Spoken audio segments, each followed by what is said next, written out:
Good morning, primeira série, how's it going? Espero que vocês estejam bem. Estamos entrando aí, aliás, terminando, né, a nossa 30ª semana de aulas remotas da Escola Educar. E falei com vocês que eu ia deixar gravado para vocês aí, para servir de material de estudo, para a prova final, essa videoaula desse sábado letivo, dia 28 de novembro de 2020, sobre Passive Voice. Temos aí um cartoon feito pelo Anderson, que é a seguinte sentença. O menino escreveu no quadro: The boy wrote on the board. The sentence was written in the active voice by the boy. Olha que interessante essa sentença. Ele escreveu assim: a sentença foi escrita na voz ativa pelo garoto. Aí ele escreveu: The boy wrote in the passive voice. Então, a sentença The boy wrote in the passive voice está dizendo que o garoto escreveu na voz passiva. Ele escreveu a sentença de cima na voz passiva, mostrando que a sentença de baixo estava na voz ativa, tá? Então, o que é voz ativa? O que é voz passiva? A voz ativa, igualzinho no português, gente, é onde você tem um sujeito e esse sujeito pratica a ação da sentença. Na passiva, nós temos uma ação que é feita, não se sabe por quem, ou se sabe por quem, esse por quem vem no final da sentença, seguido pela preposição by, ok? E então, a professora ficou meio perdida e falou com ele: You are just messing with me, aren't you? E ainda colocou aí uma tag question, que foi o que vocês aprenderam na semana anterior, ok? Então, você está simplesmente fazendo bagunça comigo, né? Me confundindo, messing with me. Aren't you? Você não tá? Falou com ele, né?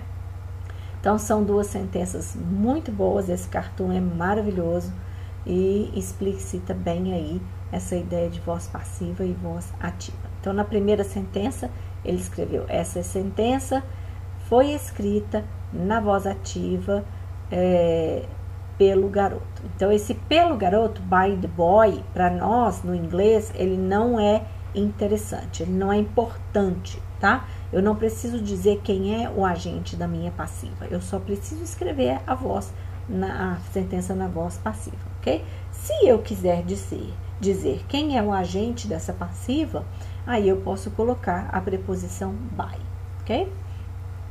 Então, quando queremos contar algo a alguém sem dizer quem realizou a ação, ou mesmo quando não sabemos quem realizou a ação, usamos a voz passiva, the passive voice. Praticamente, quase todas as sentenças na voz ativa, onde se menciona o autor da ação, podem ser passadas para a voz passiva. Entretanto, algumas sentenças não podem ser convertidas para a voz passiva. É o caso das sentenças com verbos intransitivos, por não conterem objetos em suas construções. O que acontece? Os verbos intransitivos são aqueles onde você não necessita de um complemento, não necessita de objetos.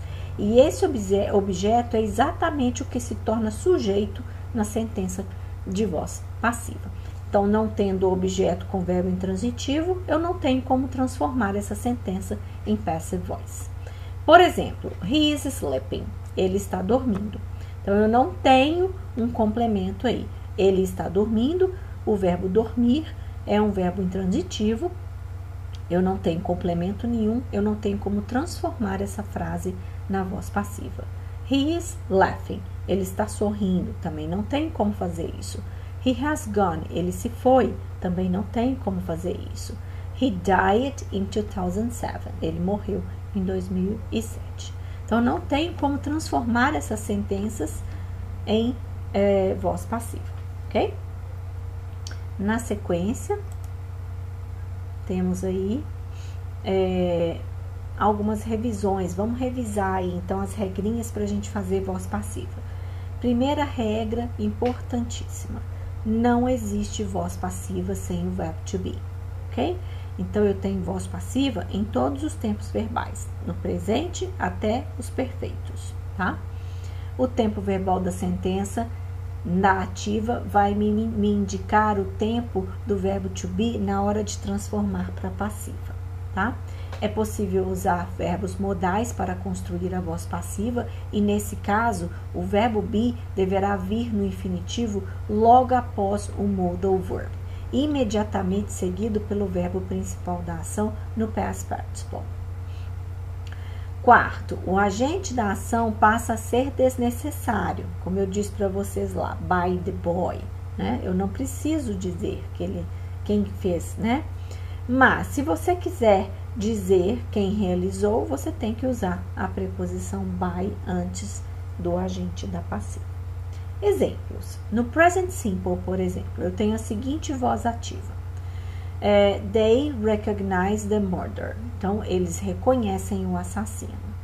Se eu passar essa frase para a voz passiva, eu vou aproveitar o tempo verbal do recognize, que é o presente, e vou colocar o meu verbo to be no mesmo tempo. E o verbo que era de ação, recognize, ele vai passar para o passado particípio na voz ativa. Lembrando que past participle, que é o passado particípio, é aquela terceira fileirinha de verbo da famosa lista de verbos do inglês irregulares. Se não estiver naquela listinha, se ele não for irregular, ele será regular e ele terá um ed no final, como esse verbo, por exemplo, recognize, recognized, ok? Então, a voz passiva dessa ativa vai virar the murder is recognized, ou seja, o assassino é reconhecido. Retomando então, eles reconhecem o assassino agora virou sujeito, o assassino é reconhecido.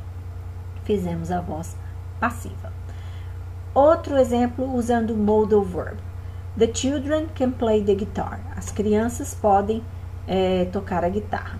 A guitarra é o objeto da minha sentença. Então, ela vai virar sujeito. The guitar can be played by the children. Eu não preciso dizer. Se eu quiser dizer, eu vou colocar o by the children. Coloquei entre parênteses para que vocês percebam que eu posso omitir, ok?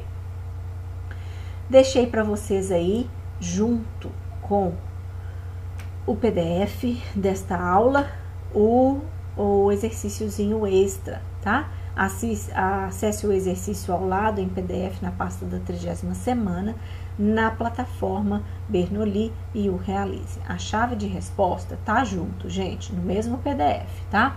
Mas você só vai usar para conferir as respostas, ok? Deixo para vocês o recadinho da semana, que é o de sempre, mas mudo o idiom, que vai ser nothing will work unless you do. Então, nada vai funcionar a menos que você faça.